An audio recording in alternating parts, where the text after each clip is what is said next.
Here's Patrick Johnston of The Province in Post Media. Here to talk about my RAV4 hybrid. There we go. Boy.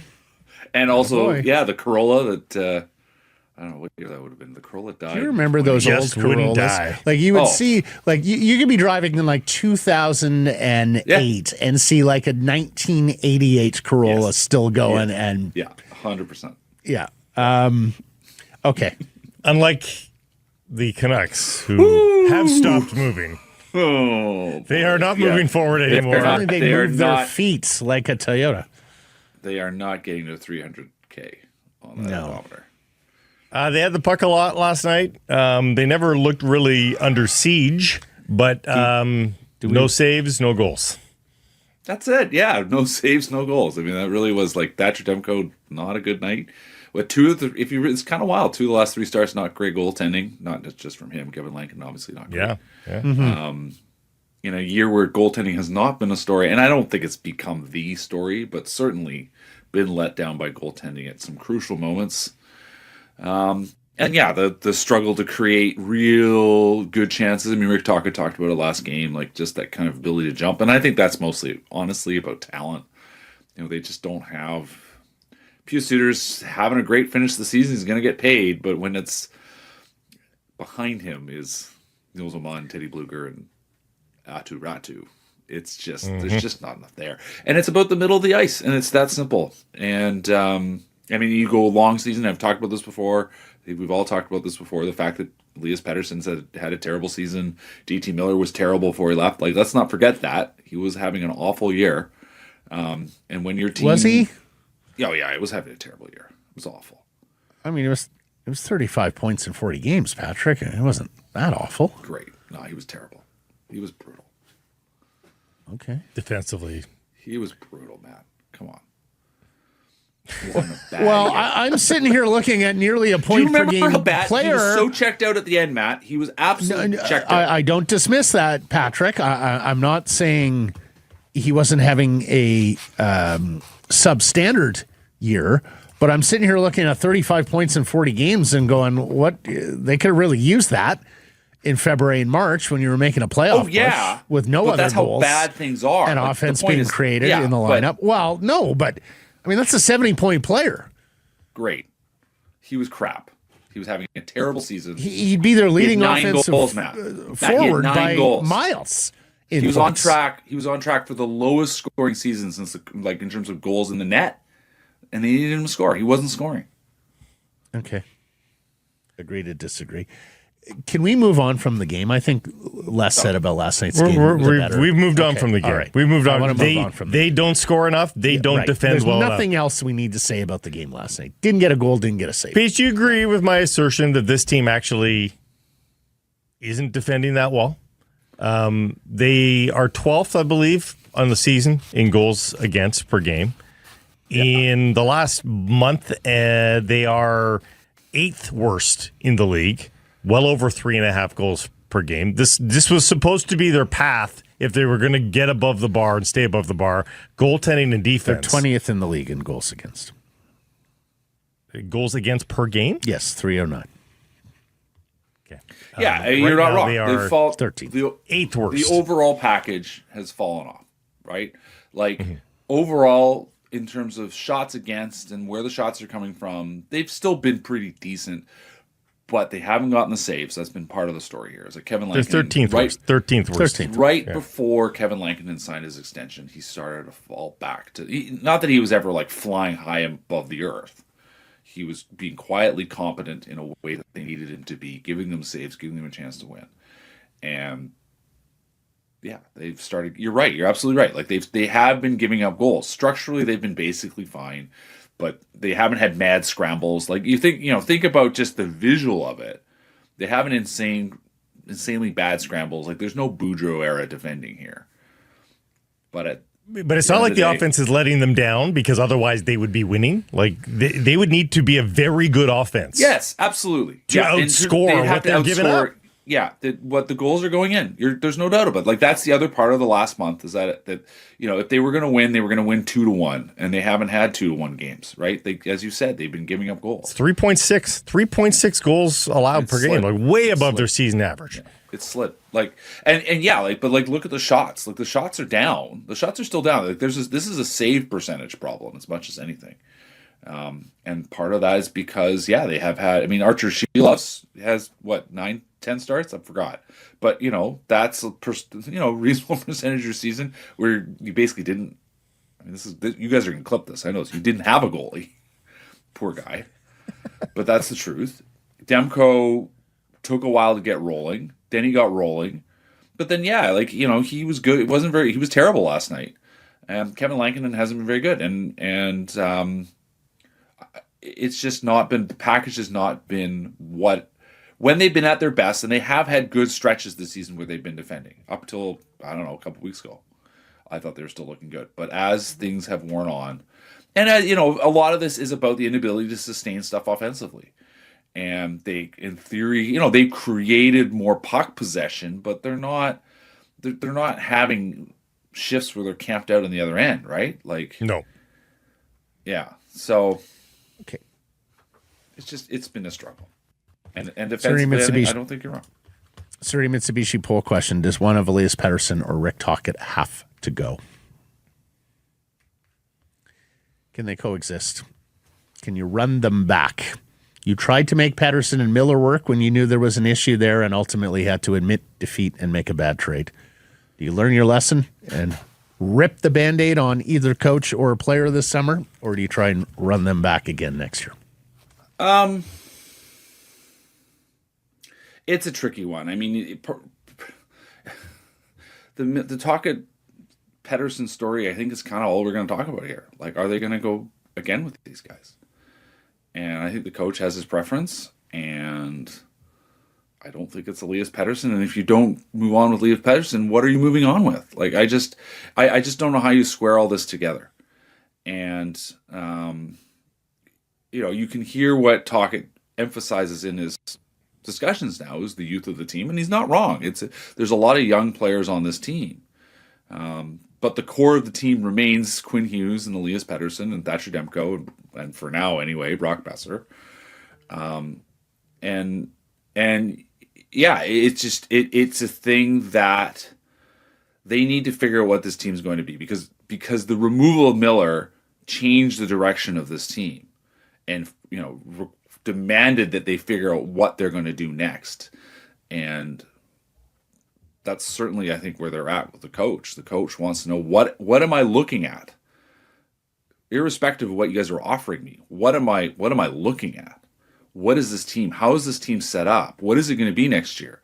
Like, obviously they have a timeline with Quinn Hughes now, but like, who are the centers going to be? I mean, this comes back to what I was saying earlier. Like, in the end, if you don't have Miller, like, are you moving forward with Pettersson? Are you going to find a whole different way? And how are you going to do that? Because, like, you look at the way their cap is better, but they've still committed a lot of money in net, right?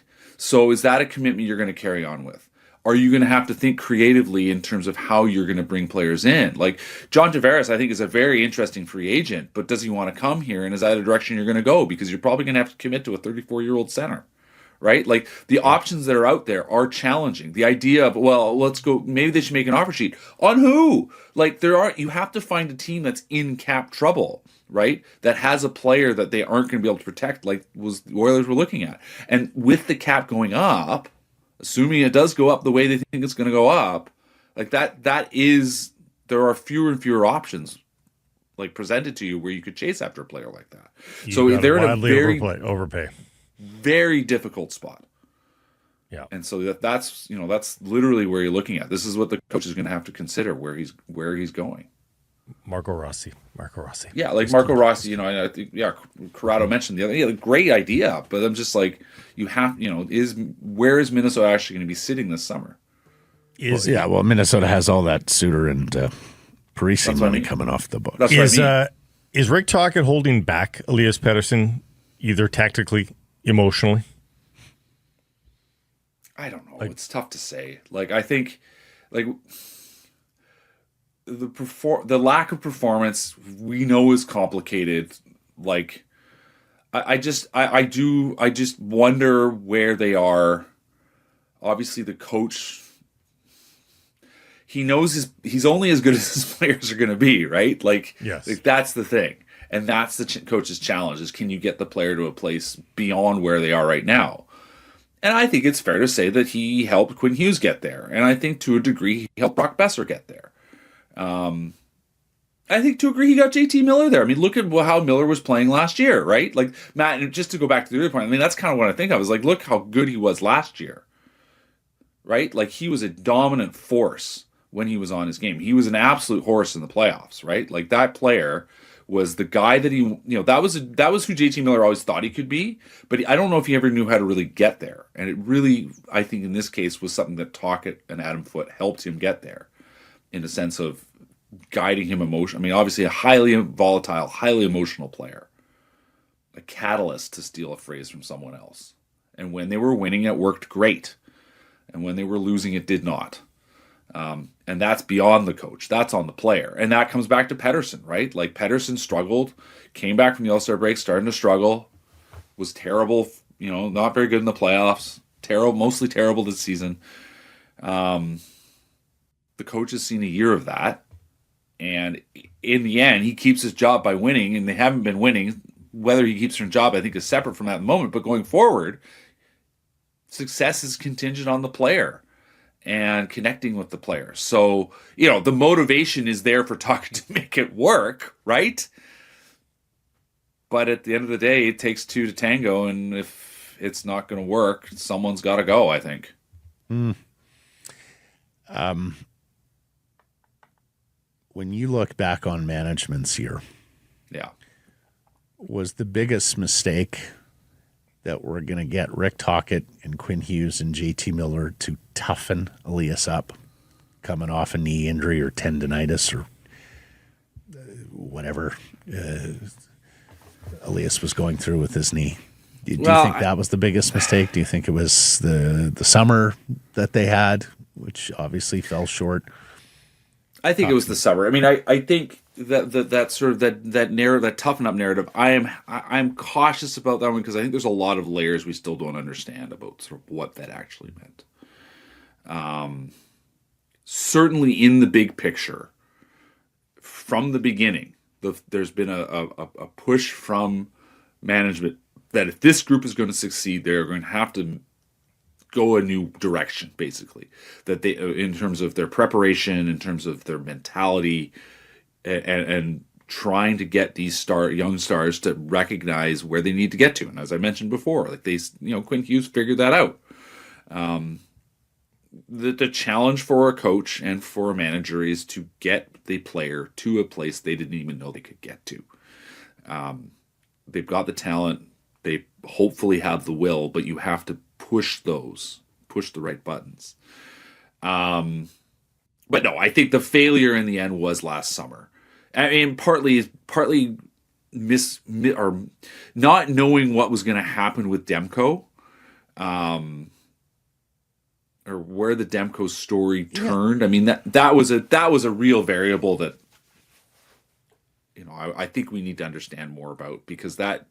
But they salvaged it reasonably well. They did salvage it reasonably well in the end, but partly, they ended up committing to Vinny Desharnais for reasons that none of us ever understood. Yeah, but you got rid of him quickly enough. Like, I know, but I'm just saying, but that was it was wasted time. 34. Yeah, no, sure, fair. But right? like the summer, they also added Lankin was a good ad. Sure was a good ad. Yeah. DeBrusk, I can find worse ways to spend $5.5 million.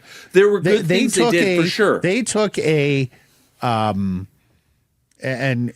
you can be careful with it, and I do understand that it's layered and it's context, and we don't have all the information, but they were hell bent on trying to turn Elias Pettersson into a tougher, fight through, push through, be more like Sidney Crosby, number one franchise cornerstone on a cup winner or contender centerman.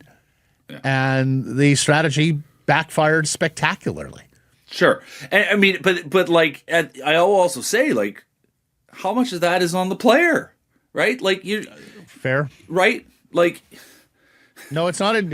this is an immensely talented player who was a disaster, and to succeed, they needed him to get beyond where he'd been. Right, like he had achieved some good stuff. Like let's not forget, like 103-point season. Like guy that we were starting to talk. Maybe this. I mean, the joke this year was Selke, but like we were talking Selke a couple of years ago, right? Like, a guy that was a contributor in both ways, and then just fell off a cliff and for reasons that I think we still don't quite understand. In the middle of a year too, not year to year. In the middle of last year, and in the middle of a year where he was a fantastic player. Yeah. So, but guys. I think Brad Richardson was 100% right. JT Miller lost him. Then Rick Tocchet lost him. Then the Vancouver Canucks lost him. I don't think Elias Pettersson trusts anybody at Rogers Arena. I think he is completely broken in terms of trust and belief that these guys can steer his career in the correct way. And I don't necessarily think he's right on that. Well, I think it underlies. I mean, it comes to me. Does he understand what any of that means? You know, like he's look. Here's a player who his entire career, his entire life, growing up, he'd been the top guy because he had been the. You know, he could just do it. He can do it. Get to the level. And now you're at the summit, the absolute summit. And this is not a new story. It just is. It's a bit different because usually we're seeing it being a guy. Well, he tries to live on his talent, and it just doesn't work. Right? And I think the thing was he was succeeding on his own terms, but the question comes back to how much better could he be? Yep. How much better does he need to be? Right. And that I think, that absolutely is. There is an absolute. I don't know what the word is. But when the knee tendonitis flared up in the second half of last year, and it affected his performance. I think the Vancouver Canucks looked at it and went like, this is an ailment. He is hurt. He is not injured. This is something that he needs to learn how to play through and push through and still be the player that he has been in the first half of the season. And when he didn't do that, and then when he stepped to that podium for the exit media session and he chronicled the knee issue and blamed it all on that, I think these guys lost their cotton picking minds and said, we'll fucking show him. And then it became Operation Toughen Up Elias by every means, including unleashing JT Miller and his lack of tact on him. And I think the moment that happened, Elias withdrew. It certainly, I think your premise is not impossible, and I can't help but sit back and look at not impossible. Quinn Hughes. No, but just let me hear. You wanted confirmation? Well, but I'm just saying. Look at Quinn Hughes. Make it look sound at the like comparison, though. No, hold on. Quackery. Look at the comparison here. Quinn Hughes is at whatever percent he is. I know he claimed he's at 100%, but listen, we know Quinn Hughes is playing through all kinds of stuff. Right? His coach has literally said that. The contrast could not be more obvious to what you're saying, Matt. Right? And that's why I think, in the end, your premise, it makes a whole lot of sense. It's very believable because of exactly that. Yeah. And here's the thing. I think it was the right idea, if not the wrong approach. And I think in time, with the benefit of experience and more maturity, Elias will understand better what they were trying to do and understand that it was for his benefit. And I don't think he understands that now. And if he doesn't, then guess what? These guys are right. You're not winning a cup with him. He'll be a great regular season player, cash a lot of checks, put up some points, make some all-star games, but he won't be lifting Lord Stanley's Cup. Well, I don't think you can be that absolute about it. There's not more than one way to skin this cat here. At what point do they just try to replicate when the going conditions? Gets tough, if he's going to continuously demur, Blake, then that is not a centerpiece on a Stanley Cup champion. When the going gets tough, what though? Physically, tactically, everything. The pressure, physically, playing through injury, tighter spaces, tighter checking, better defensive players. All of that. When the going gets tough, if he continuously demurs, then he's not a centerpiece on a championship club.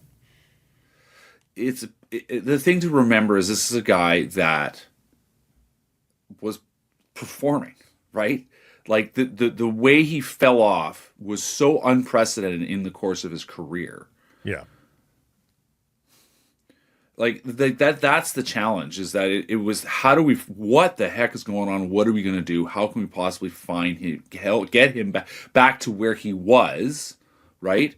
What does he need? What do we need to do along the way so that this doesn't happen again, right? Like that was, again, the coaching challenge and the leadership challenge. Is this is a player that needs, whether you want to call it tough love or a push, or or a little bit more, a little bit more, just like, as you said, toughen up, whatever it is, like, yeah, absolutely. There is a standard they were trying to get him to, that they believed he could get to, and obviously it didn't work because he's had a terrible season. And, right? and I think, guys, the Four Nations face-off is instructive here, albeit in a small sample size.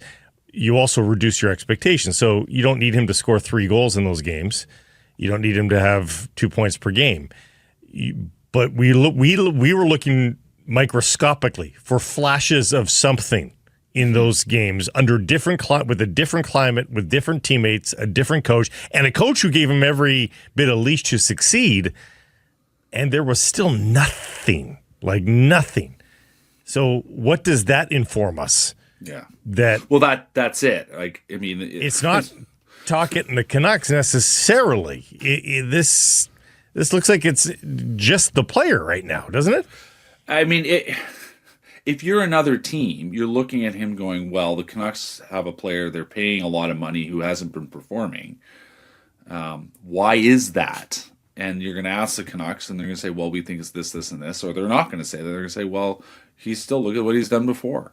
But he's a damaged commodity one way or another. Mm-hmm. And whether the Canucks hang on to him and try to persist with that, or they move on, move him somewhere else, it's not this dilemma is, I think I said this before. I mean, the whole situation is a nightmare scenario. They moved on from the center they committed with, right?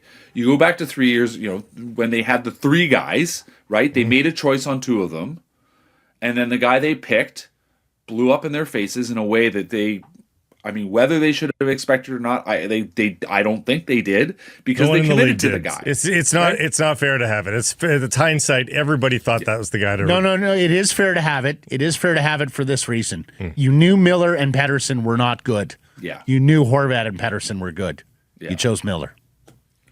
Yeah. Well, I meant the choosing of Pettersson was not ill-informed. Oh, okay. I thought we were talking Horvat. No, that's it, right? Like in the end, the choices, they made some choices, and I do think along the way they knew it was going to be a situation to manage for a while. They knew it was going to be a situation to manage, but there are lots of teams that have succeeded with.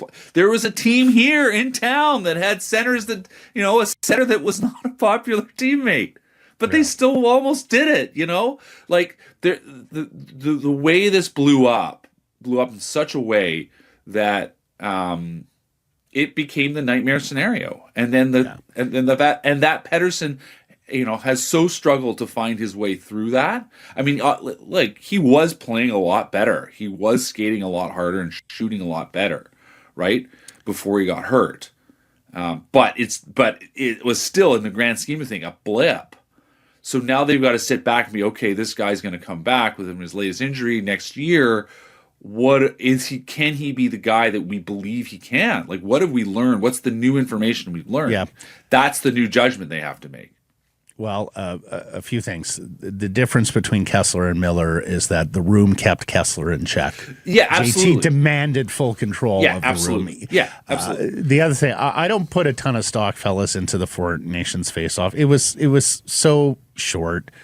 But again, you're playing with new line mates and shit like that. So, Matt, seconds. I was looking for seconds. No, I hear you. I hear you. The bar is on the floor. He was horrible. Yeah. He was horrible.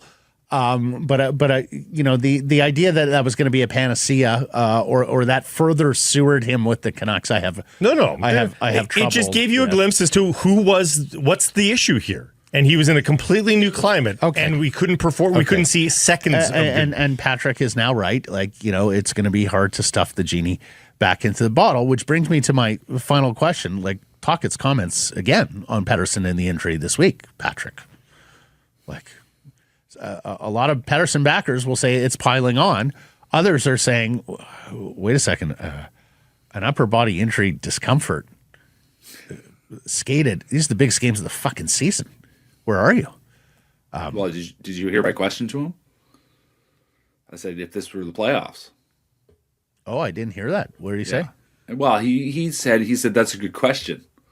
He paused and thought about it. The reaction said a lot. Yeah, and just to be fair, like, I think Rick Tocchet is on one extreme of playthrough. Like, absolutely. I'm not sure there are many who are harder core on playthrough than Rick Tocchet. And I think Elias might be on the other extreme of my knee doesn't feel well today. And I think there is, like, let's be fair in all this. Like, the other thing, I think Tocchet recognizes that his sort of own expectations on himself are what he put on himself, and he tries to be moderate and reasonable. And I think as general has been a pretty effective players coach because of that. Yeah. But you're also running into a generational thing. Yeah, you are running into a generational thing, right? Like, that's just how you're handled and how you react and how you react, how you're spoken to is fundamentally different. There is a big every difference. sport's running into this too. Yeah. Oh, for sure. All right. Good talk.